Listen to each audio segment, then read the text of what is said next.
Everybody loves Bill Murray. It doesn't matter if it's because of his stellar dramatic work during the latter half of his career or his earlier comedic turns, we can all agree that he's great. And of course, as his real-life persona has become more enigmatic and reclusive, it's left us looking to his movies to try and understand what makes the man tick. And as it happens, that's exactly what we hope to explore today as we look at the top 10 Bill Murray movies of all time. I'll bet you're going to be thinking about me after I'm gone. I bet I am. No kiss. Number 10, Scrooged. The antler's glued onto this little guy. We've tried crazy glue, but it don't work. Have you tried Staples? Staples? By 1988, Bill Murray was one of the most popular comic actors on the planet on account of a movie we'll get to later on this list. So, given that he could pretty much do anything he wanted at this point, everyone was waiting to see how he would cash in his blank check. And, as it happened, he'd do so by starring in a Richard Donner-helmed reworking of A Christmas Carol. Of course, with Murray playing the Scrooge-like figure of Frank Cross here, a heartless TV executive only interested in getting ratings, it led to much opportunity for his trademark dry comedy. That said, not everything he did on set was planned. No, in fact, during one notable scene where he was supposed to storm out of a restaurant, he'd legitimately slip and fall in painful-looking fashion. But with it being so funny to watch, the director decided to keep the take in the final movie. Oh, watch out. Thanks, boys. Get the nurse. Number 9. What About Bob? Voluntarily shouting profanity. It's exceptionally rare. Shit-eating son of a bitch! This 1991 Frank Oz-directed comedy may not be on top of everyone's list of favorite Bill Murray movies, but it certainly deserves its spot here, and that's because it's easily one of his most underrated roles, even if it is sandwiched in between more famous ones. Why is it so good? Well, playing the role of the neurotic Bob Wiley, Murray gets to shine brightly by bouncing off his co-star and on-screen therapist, Richard Dreyfuss. In fact, so good are the two together, it's a surprise they never teamed up again afterwards. This is, of course, until you realize they never got along during filming, with a notoriously frosty Illinois native getting on Dreyfuss's nerves and causing him to say he'd never work with him again.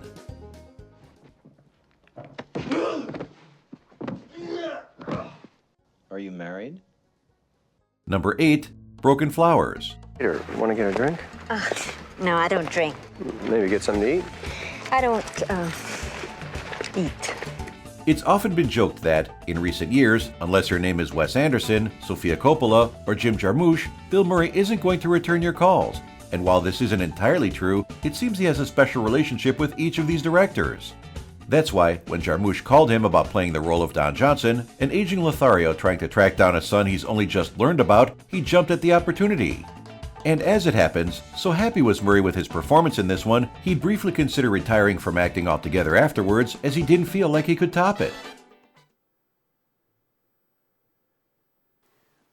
What are you doing here? Number 7. St. Vincent. Are you drinking alcohol? I honestly don't remember. It may be another relatively underappreciated role, but Bill Murray's portrayal of Vincent McKenna in this 2014 hit is one of the best he's done in years. Yes, part of the reason for this is that he's basically getting to play a version of himself, as Vincent is shown to be a grumpy and sardonic figure, but that doesn't mean he's not stretching his acting chops. No, having to balance the comedy and the sentimentality on display here requires a finely tuned performance, one Murray is more than capable of giving us. So thank God he got the role of the man helping to mentor his young neighbor then, because, as has since been revealed, the part was first offered to Jack Nicholson. And it was only when Nicholson suggested Murray for the role that the director went to him instead. Oh, sir, you're overdrawn that much. What does that mean? You're zero. You went below zero. Number 6. Caddyshack. Wait up, girls. I got a salami I gotta hide still. Carl! I told you, today is the day we change the hose. It may not be quite his biggest hit from the 80s, but Caddyshack was probably the movie which first exposed Murray to a larger audience. And so, for that reason alone then, it deserves a spot on this list. Sure, it's a great movie regardless, and one which holds up to this day. But despite the star of the show being Chevy Chase's Ty Webb, a brash new member of an exclusive golf course who creates chaos at every turn, it's Murray's greenskeeper Carl Speckler who steals the show. And it appears that director Harold Ramis realized this as he was filming. Yes, with it being apparent how funny Murray was early on, he would end up being encouraged to improvise every line of dialogue he had.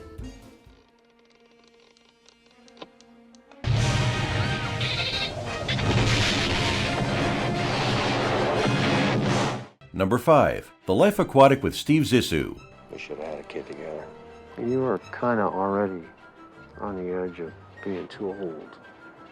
It wasn't his first collaboration with Wes Anderson, but to many fans of the movie, 2004's The Life Aquatic with Steve Zissou represents Murray's best. And if you've seen it, that shouldn't sound like a controversial statement because it's pretty much a masterpiece from start to finish. Of course, while this was the point in his career where Murray was leaning into more dramatic work, he still got to imbue this one with plenty of his trademark dry wit. And that's crucial to making the whole thing work as, with it telling the tale of a Jacques Cousteau-like oceanographer obsessed with hunting down a mysterious shark, it needs that touch of levity. In fact, so important were his skills here, Wes Anderson has since gone on record saying if he could not get the Illinois native to take the role, he wouldn't have bothered making the movie at all. It's wonderful. Very lifelike. I'm not crazy about it. Number 4. Rushmore. Hey, you okay? I'm a little bit lonely these days. In the late 90s, Bill Murray's career was at something of a crossroads. He'd long grown tired of being typecast as a funny man by then, and was instead looking to branch out into more dramatic work. That said, with no one willing to cast him in these roles, he was often left floundering. So it's lucky that this was where his relationship with Wes Anderson began. Yes, playing the role of Herman Bloom here, a middle-aged man competing with a student over the affections of a young teacher at Rushmore Academy, he gets to show a whole new side to himself. But while Anderson had such a hero worship of Murray, he was scared to even talk to him at first. What he didn't realize was how big of a fan Murray was of his script. Yes, so much did he love the role that he later said he would have done it for free if necessary. I am his friend. Oh, yeah, and with friends like you, who needs friends? Number 3. Lost in Translation.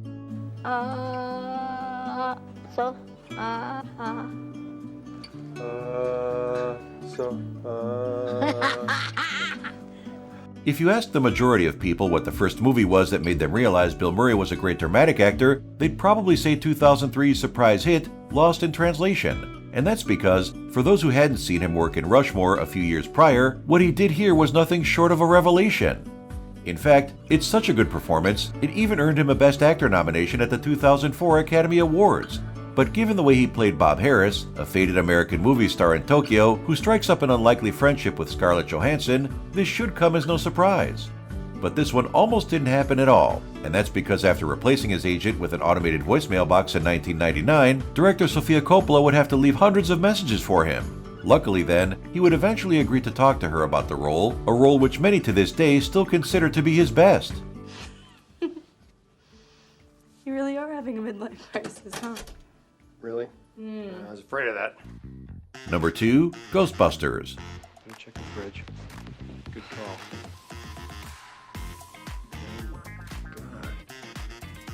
Look at all the junk food. Quick, what's the movie you most commonly associate Bill Murray with? If you're being honest, the answer is probably 1984's mega hit, Ghostbusters. And that's because this is a movie which made him a worldwide superstar overnight. But it's not as if he didn't deserve it. No. Here, playing the role of Peter Venkman, a sarcastic professor who agrees to join his friends in creating a ghost extermination business, he steals every scene he's in. That said, this one almost didn't happen either because the role of Venkman was originally written for John Belushi. Of course, when Belushi died in 1982 though, this would have to be scrapped, and instead, Murray got the role of a lifetime. What the hell are you doing? Sorry. Our number 1 pick is Groundhog Day. Didn't we do this yesterday? I don't know what you mean. Don't mess with me, pork chop. What day is this? He's done comedy, he's done drama, he's done everything in between. Still though, for our money, no Bill Murray movie has ever seen him be better than he was in 1993's Groundhog Day. Yes, this Harold Ramis romantic comedy classic would see Murray get to play a douchebag weatherman named Phil Connors who gets caught in a time loop reliving the same day over and over again. After that, much comedy hijinks ensue, but it's not all laughs as things get very philosophical at a certain point, with our hero turning over a new leaf and learning how to be a better man for the object of his affections, Andy McDowell's Rita Hanson. Sadly though, this would also mark the end of his working relationship with frequent collaborator Harold Ramis, and that's because with the two arguing over what tone the movie should take during filming, they'd end up falling out and never speaking again up until right before Ramis' death in 2014. Looking at the film's ratings, we find that Groundhog Day received a strong 8.1 out of 10 on IMDb.com and a decent 72 from Metacritic. Rotten Tomatoes, on the other hand, would award the film much higher accolades by giving it a very impressive 97% on the tomato meter, with a score of 88% being given by the audience. This is pitiful. 1,000 people freezing their butts off waiting to worship a rat.